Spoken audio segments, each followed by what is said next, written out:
এবার কোনো মানুষ নয়, বৃদ্ধাকে হেনস্থার অভিযোগে পুলিশের হাতে আটক হলো এক হিউম্যানয়েড রোবট।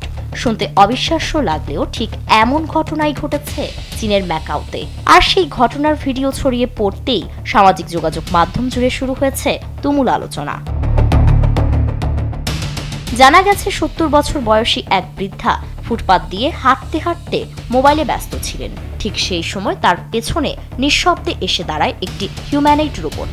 হঠাৎ পেছনে তাকিয়ে রোবটটিকে দেখে ভয় পেয়ে চিৎকার করে ওঠেন তিনি। পরিস্থিতি আরো অস্বস্তিকর হয়ে ওঠে যখন বৃদ্ধা রোবটটিকে বকাবকি করতে শুরু করলে সেটি দুহাত তুলে অদ্ভুত ভঙ্গিতে নাচতে থাকে।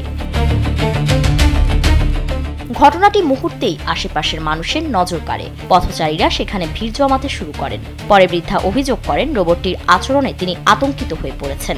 আর সেই অভিযোগের ভিত্তিতেই ঘটনাস্থলে পৌঁছে পুলিশ রোবটটিকে আটক করে নিয়ে যায়। পরে সেটিকে তার মালিকের কাছে ফিরিয়ে দেওয়া হয়।